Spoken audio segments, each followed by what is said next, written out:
Hello everybody, welcome back to the channel, welcome back to the van build, and welcome back to what I was the most scared about doing in this van build was the electrical. I had most of this stuff figured out when I did my pre-wiring video because I knew where all the wiring and all the outlets were gonna go. I still didn't know exactly how I was going to power everything, and it took me the longest researching this on my own. If you're new here, hello, my name is Elias. I'm an amateur landscape photographer. I built up a 2003 T1N Mercedes Sprinter van, and I've documented each part of the build as kind of a van build series on YouTube. A, for potential buyers to see what I did to the van, because I am selling it right now. B, to try to help anyone out there that may be going through the same thing I was, because let me tell you, I had no idea about any of this kind of stuff, and I was very close to hiring an electrician to do this all for me. However, I spent months and months watching YouTube videos, reading forums, learning about electricity. When I went to do all this, I literally Googled what is electricity, because that's how basic I was to it. I didn't know the answer to that really. Here we are, I got a fully functioning van that's powered on and it's been working great. And if someone like me who literally didn't know a goddamn thing about it can do it, I guarantee you can too. I am not a professional. This video is strictly for entertainment purposes only. So let's get into what you actually need for components wise if you're building your own system. Let's start with the battery. You're going to need some sort of battery bank for all the power to go into and to pull from when you're going to be using electricity inside your van. A lot of people go lithium. Lithium batteries are great. They don't have any lead acid in them. They're versatile as in you can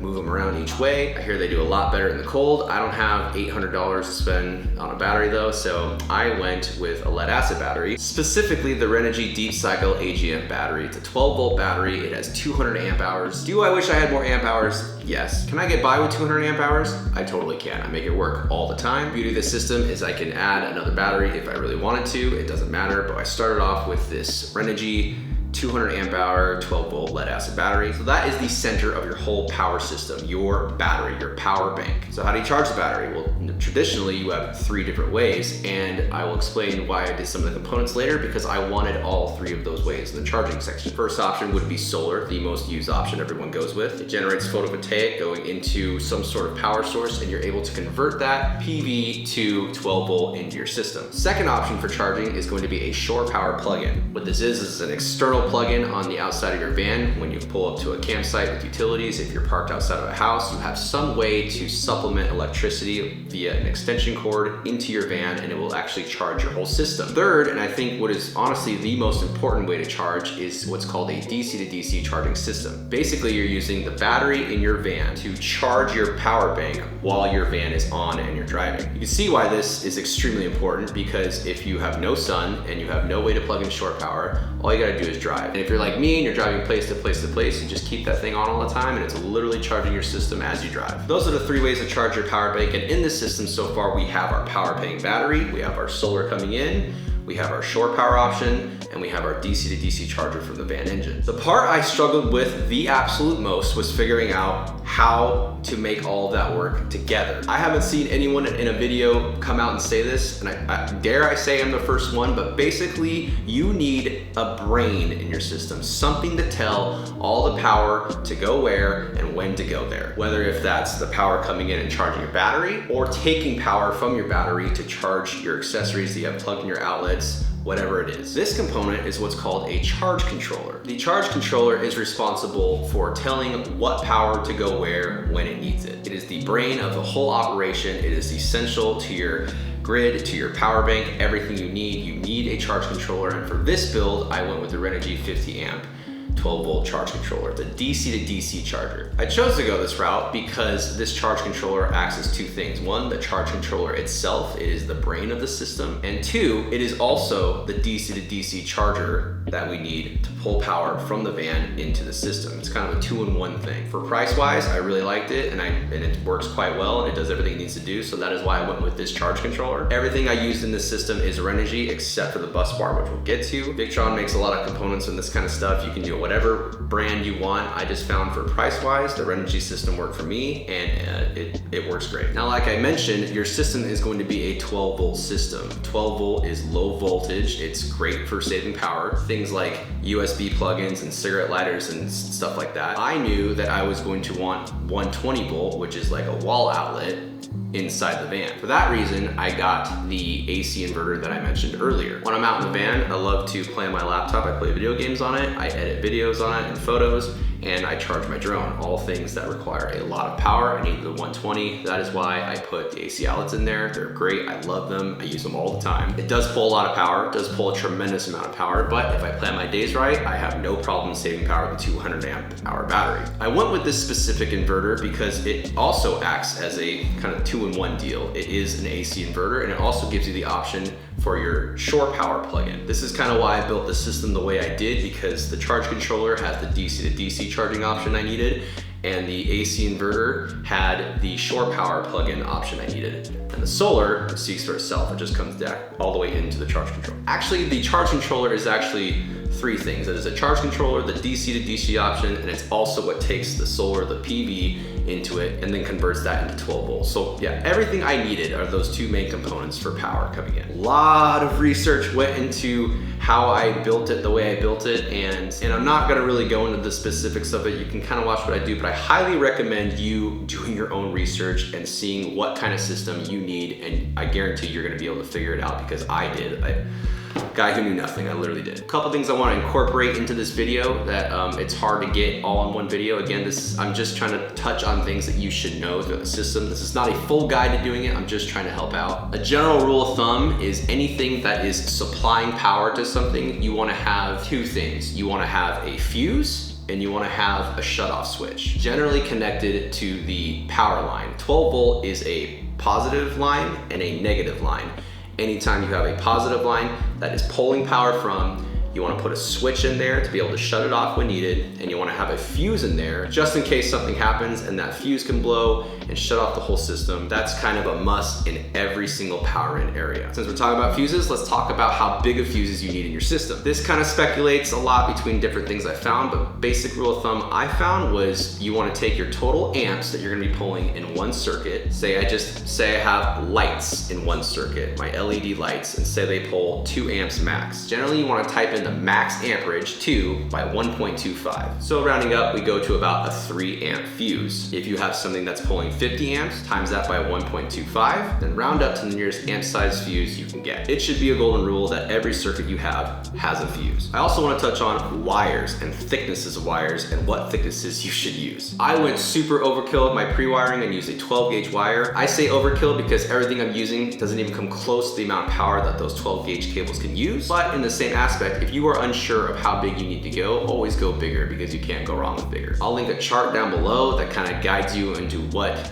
wire thicknesses you need for different amps. And to find that, you basically figure out everything that you're going to be plugging into the system all at once, find out your max amperage, and go to the chart and see how big of a wire you need for how long it is, and that should be your wire size. I also want to mention that I've seen a lot of people in different forums and videos get 2/0 and 2 gauge wire mixed up. 2/0 is a 2/0, and those are very, very thick wires. I think the last component I really want to mention here is the bus bar itself. I use the Victron Lynx Power In. Essentially all it is a bus bar, and if you don't know what a bus bar is, it is just a hub of electricity that you can tap wires into, because if you didn't have that, you'd have to have all your wires running to the battery itself. This is a way for the wires to come out of the battery into these bus bars that you're now able to plug in multiple circuits to. I've mentioned it a couple times on the channel, but I am on a budget and I'm trying to do everything to a budget. The Lynx Power In is as basic as bus bars as you get, but you are able to modify it slightly to be able to put fuses inside of it, which I mentioned earlier. If you have power coming in, you need fuses. And I found that it was definitely more cost effective to do that, buying the hardware, the fuses, and do the Lynx Power In versus using the Lynx distributor, which already has all that stuff built in. So if you want to take a step out of this whole thing, you can go ahead and get the Lynx distributor.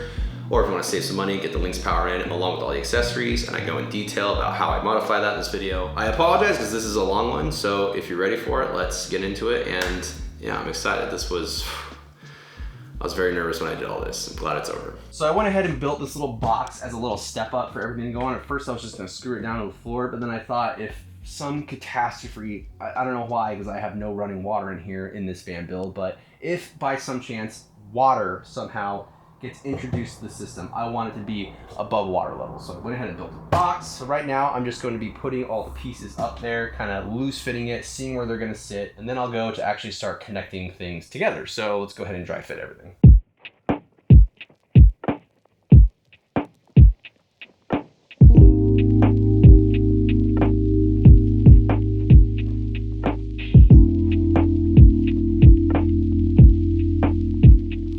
think I got everything pretty much set up how it's gonna go, or how it's gonna be in the van once everything's tied down and connected. Now this might change, nothing's set in stone, which is okay, because you're not gonna know until these wires, these really thick wires, need to move in a certain fashion. So this is plan A. Things might change. And what's not shown is the DC fuse block, which is probably going to be somewhere right here or somewhere. It'll be somewhere on the wall. That's all I know. I don't really know where, but it's going to be somewhere on the wall. And the other thing that's not shown is the Lynx power in, which is the bus bar. It's literally just a positive and negative bus bar. And that's probably going to be somewhere right here. Again, not really sure where it's going to be on this grid, but it's going to be somewhere on this wall. But picking this up made me realize that I haven't set this up yet with the hardware to have it transform into a fuse block as well. So we're going to take it apart and put the hardware in there so we can put our fuses in later. So let's go ahead and do that now.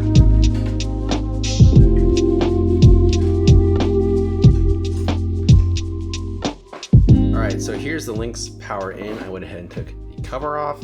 And the first thing you want to do is take this little guy off, just 4 little screws. And the whole point of this is it has these little adapters to put these bolts in. And after you put the bolts in, you put this thing back on, and it creates an area for the bolts for the fuses to go to. So it's kind of like it's just a cheaper version, like I described before. It's a cheaper version of the Lynx distributor because it has this all built in. You're just modifying this one to be the Lynx distributor. It's just a little cheaper way of doing it. If you don't want to do any of this, just go ahead and get the Lynx distributor. But if you're like me and you're trying to do this on a budget, I would highly recommend do this. So you get 4 M8 bolts, put them in there. Go ahead and put the washers on. Then you're gonna add this piece back. See, there's 4 bolt holes just perfectly lined up for those. Put your screws back in. Flip these little guys down. They're super chintzy, so they might fall off. If they do, just clip them back underneath where they go. And then we'll put 4 washers on this side. Screw the nuts down. Just make them hand tight for now, that's fine. The hexagon head, where these sit into, act like a wrench on the other side. So you can go ahead and just tighten those up. And that's it for now. That's all we need to do. Go ahead and honestly leave this off because we need to leave it off anyways. No reason to put it on now. So yeah, that's it for this. Let's get back to it. So now I'm just trying to figure out where everything goes. And the whole point, I've pretty much decided that this is going here. The Lynx power in, and it's just held in by 4 bolts, and I just screwed that directly into the shiplap. And the reason why this part is important, nothing's nailed down, nothing's screwed down, is because wires are tricky, can be tricky, especially when you get to the 2-aught wires, to manipulate around into different places. This is the one I'm most worried about, this negative one coming into the negative bus bar. That's a very short distance. I mean, really you want as much length as possible with the 2-aught because it's just not forgiving, it's not flexible. So that one worries me, but I didn't want to have to move this way over here and then have these having to do a tight turn here. So I figured I'd put it there. If anything, I'll probably move the battery back a little bit, see how that goes, but just trying to figure out where everything goes. I think I'm gonna make probably the car battery connection up to the DC to DC charger connection. This is connected to my alternator up front, probably connected to the negative terminal here.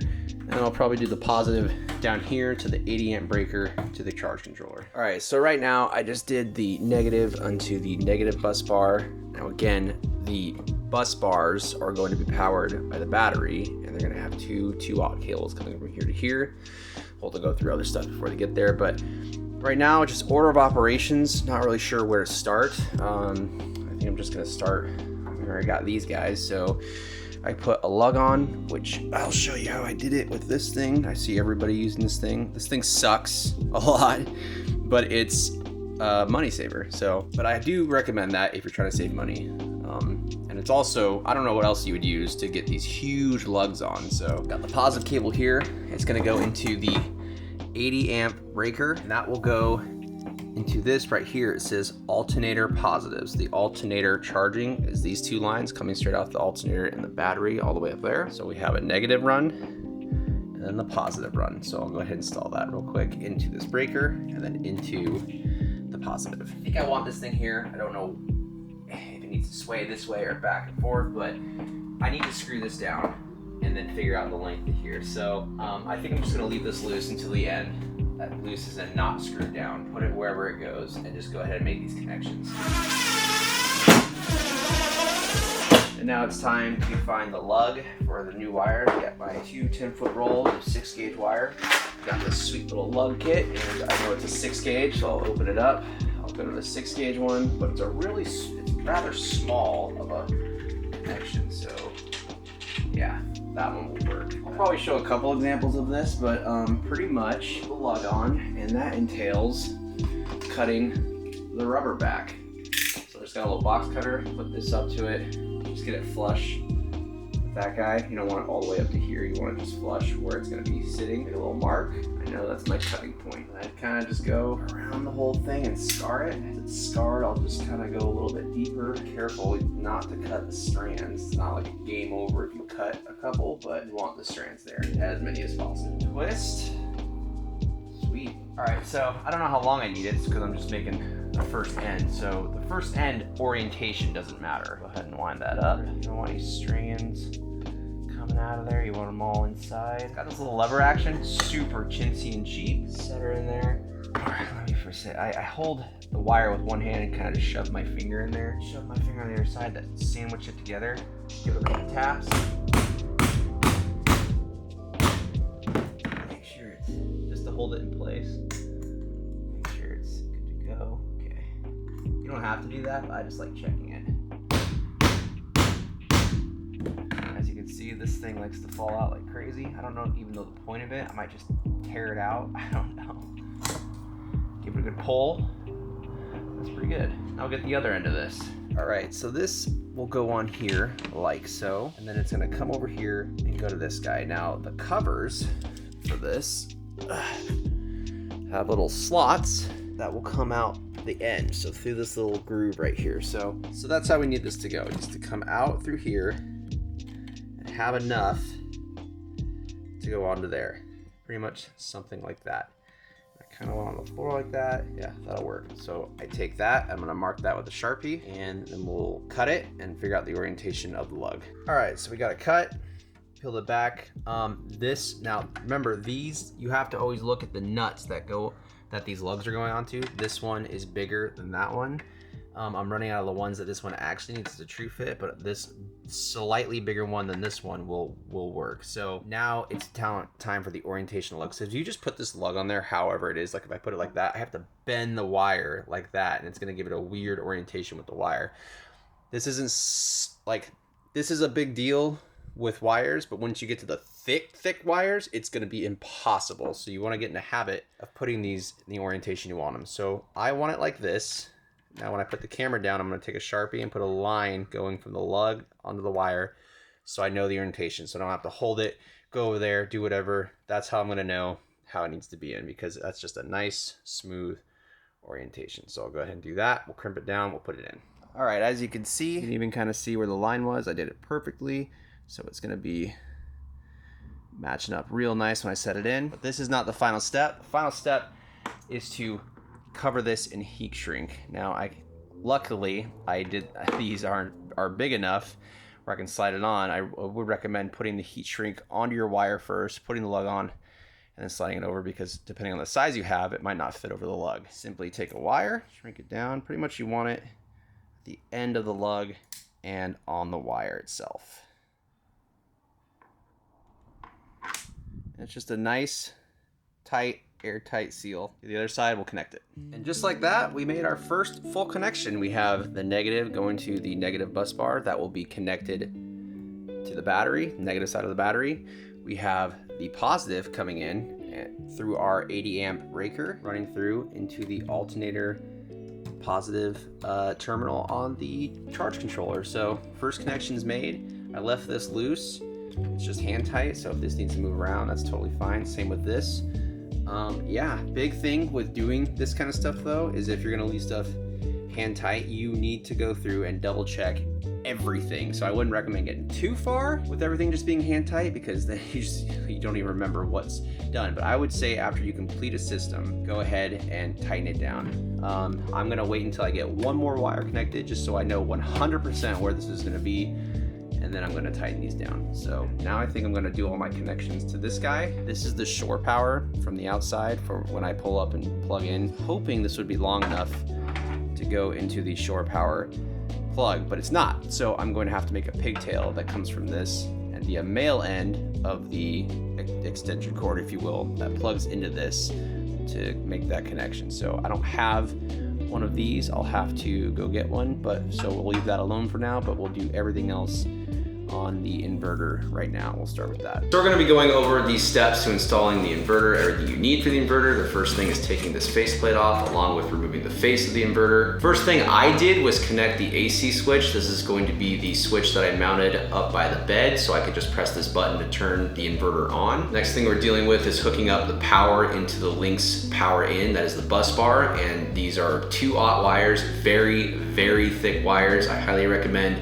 plugging them in, getting where you need to get them to go on Lynx power in, marking them, then putting your giant lugs on, and then putting those in onto the bus bar. Then you put the fuse in over that, and then you crank everything down, and that completes the circuit. Third thing we did was hook up the AC wire outlets. That is the 120 outlets going to the van. This is 12-3 wire, that is 12 gauge wire, and there are 3 of them. Then install the battery temp sensor. Basically, you just zip tie this to the hot wire on the battery, and all it does is monitor how hot the wire gets. What's not shown here, that I'm an idiot and didn't film, was I installed 2 more things, and one of them is a ground. The ground wire goes basically from the AC inverter. There's a spot for it, just look in the instructions, you'll find it. Basically, you just screw it into the van, the chassis of the van, anywhere. It has to be to bare metal, and all this is a ground, so if anything short circuits, you're able to ground yourself. It is a huge safety feature. You need to do this. Other thing not shown was the shore power plug-in. What I wanted to do was physically cut the head off of the shore power coming in and then just wire it directly to the AC inverter. It wasn't long enough though, so I then had to create a pigtail that I wired in. It was 12-3 wire, basically an extension cord, and just complete that circuit by plugging the extension cord into the shore power in, and that completed the system. The biggest mistake I made with this whole thing was I didn't take into account how short my PV wires were coming through. So by the time I had configured everything, the charge controller was too far away from the PV wire. I don't recommend doing this at all, but I was already too far to go back, so I ended up getting a butt connector, which is just a metal collar, putting the 2 wires into it, crimping it down. I put heat shrink on it, and then I put electrical tape on it to extend it. More connections in your line are more points of failure that are possible. I don't recommend doing this. Just something to keep in mind when you do this. Find your shortest wire, and that should determine where all your components are gonna go. So I'm going to connect the positive end into a switch. This is going to be your shut-off switch, so if you ever need to do anything upstairs on the solar. I have it all disconnected up there right now. Nothing's connected, so this is going to be fine. I'll go ahead and pop this off, put the positive to this switch, mount the switch. The next line will run down into the PV positive on the charge controller, so go ahead and do that right now.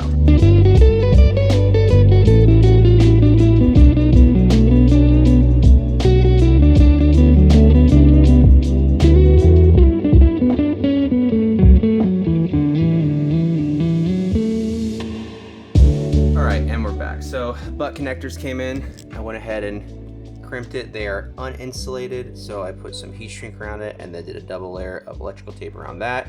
Again, I don't recommend doing this. You want, in this case, really didn't have a choice. So again, go back to the mistake I made. Start with your shortest wire, which should have been these, and that was my mistake. We have it running into the negative terminal on the charge controller. We're also having the negative go up to the bus bar to ground this whole thing. So right now we are going to do the positive from the charge controller coming off up to the fuse block, and we're putting, I believe, an 80 amp fuse in there. This charge controller is a 50 amp deal. I probably could have found a 70 amp, but we're just gonna use an 80 amp and call it good. So yeah, we're gonna run that up, and that should complete this. Then we'll put the face plates on it, and then we'll actually screw this bad boy down because we'll be done.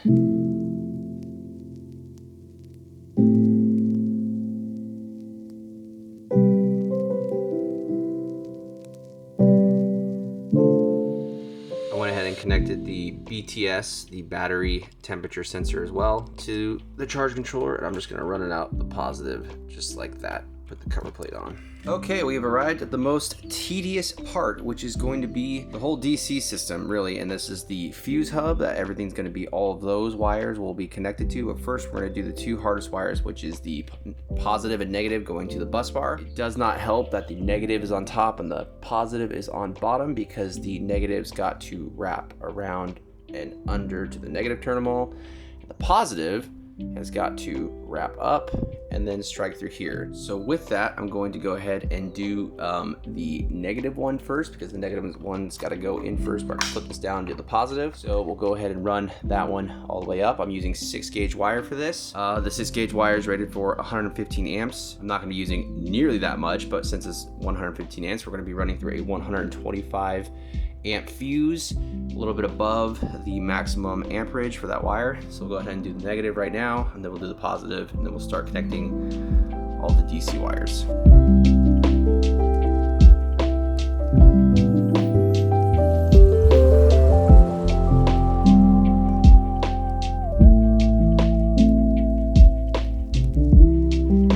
Now we got both of the positive and negative terminals connected. The links power in, got pretty much all of our fuses that we're going to use, which is pretty sweet. So now we're going to tediously put all of the 12-volt DC connections into the block. Now I'm going to take this fuse out because that was there from when I tested the lights before. But pretty much you want to put your positives on this side and this side, and all your negatives go on here. It doesn't need to correlate. There is no correlation. It's just like this. It's a bus bar.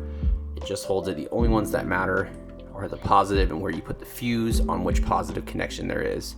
So when you do this, it comes with this little case that's going to go over the top like this, and it's going to give you all these labels. Now we've spent a lot of time putting these wires together with all of these duct tape deals on them and what they say. So when you connect these, when you tear this duct tape off, you need to transfer this writing onto which block it is. Otherwise, you're gonna have no idea what anything is. So when you do that, put it on there, and that will give you your idea of what fuse you need to put on there, how much power you're gonna be pulling from inside the van. I'm gonna get started. I'm not gonna film much of it because it's just the same thing over and over again, but let's get going.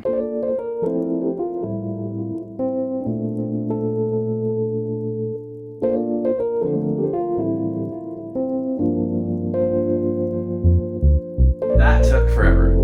That took a long time, but I'm super glad it's all done, and I no longer have this giant line of cables coming out of the wall. That felt really good. It's gonna look even better when I get all the clamps on there and make it all nice and tied down. Now pretty much the only thing left is actually hooking the battery up to the bus bar. Now it's not a simple connection from the battery to the bus bar. As always, nothing about this is simple. What's gonna end up happening is we're gonna have to have, like we talked about, every power source needs to have some sort of on-off disengagement switch, something. This one, I didn't really like that first switch. I actually highly recommend this guy for your main power. This guy's heavy duty. This one is kind of chintzy. I'm not a huge fan of it. This guy though is the real deal. So we're going to have to put it somewhere around here. It's going to be the on-off switch to the whole power bank system. So the positive is going to come through the switch into the positive bus bar. The negative, we actually need to connect to a shunt, which is this guy right here, and it's going to go from the shunt into the negative bus bar, and the shunt is meant for this battery monitor. And what it does is it monitors, literally just monitors your battery. It tells you what your whole system is doing once you program it all, how much power you have left, how much power you're using, how much voltage you're using, what's coming in, all that good stuff. So that is the connection there. Also coming off the shunt is this little red wire that's actually going to be going into the positive terminal of the power bank, because that's how it powers the battery monitor. But those should be the final connections. And then I gotta wire in all the things. I'm not actually gonna show how I do that. I'm just gonna go ahead and do it. I already did one right there. But yeah, once that's in, we can put some fuses in here. We can turn this guy on, and we'll turn the whole system on, see what happens. Make sure you make all your connections first before you mount it on the wall, because it's a pain to get to once it's in place. Either one of these ends for the positive wire going to your battery terminal is fine per the instructions. I will say you have to shove it in there. It feels like it doesn't want to go in, just shove it in there and then screw it down. You should be good.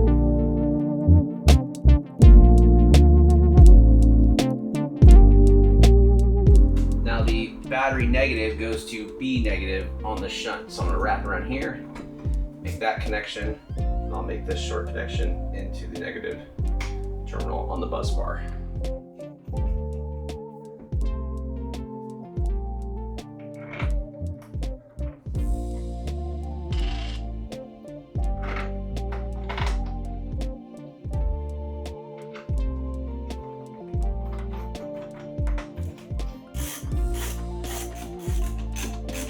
All right, now that we got the negative running to the shunt, running to the negative bus bar from the battery, we have our positive hanging out here. It's gonna go to this positive too. So next we're gonna do the positive over to the switch over to the positive end on the bus bar. And that should be it for this whole setup.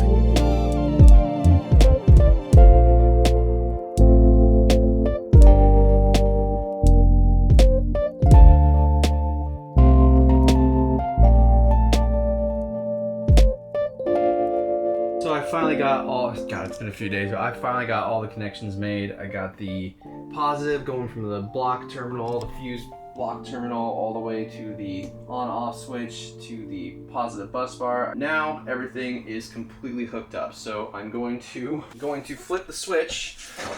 The only thing that's not connected right now is up top. I need to go up there and connect the solar. We're gonna go ahead and turn this on, see how it goes.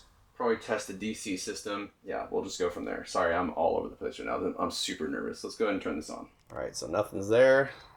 Moment of truth. All right. Got some solid lines. I need to figure out what these mean real quick. So I am super colorblind, but I'm pretty sure this is green on the battery indicator, which is I think what we want. That's like the default, it says. So I'm pretty sure that if all I really know is if if it's lithium, you need blue, which you press this little button on the side that I have covered right now. But yeah, so that is what we want, I believe. Green on the indicator. So now I'm just going to go ahead and put a fuse into the fuse block and see. I don't have enough fuse. That's another thing. I'm underprepared for this. I apologize, but I'm gonna put some fuses in here and see what things work inside of here. So let me do that real quick. All right, so I just put a fuse into the max air fan, just a little 5 amp fuse I have. I have a little baggie of just random fuses that don't really matter, but went ahead and put it in there. Come over here.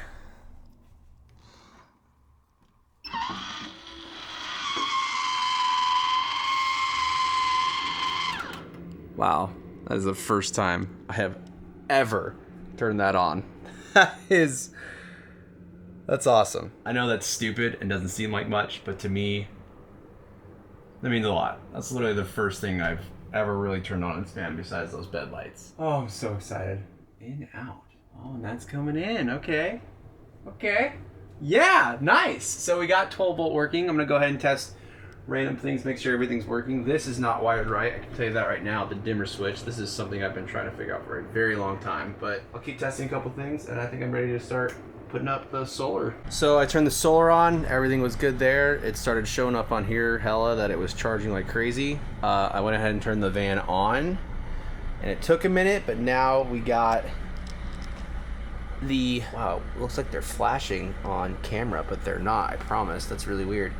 Well, this one's flashing. This one's not. All 3 of these are solid. Well, that one just turned off. That's kind of weird. But maybe because this battery is actually full and it doesn't need it right now. But the point is I turned on the alternator DC to DC charger. The van's running. This was on, which is what we want, a solid light. Yeah, now that it's off, it's not charging. Probably because the battery's full. This is flashing slow, which means a boost charge. Not really sure what that means. But then again, this battery came to me and I haven't done anything with it. So yeah, it kind of is what it is. At this point, I think everything's working correctly, dude.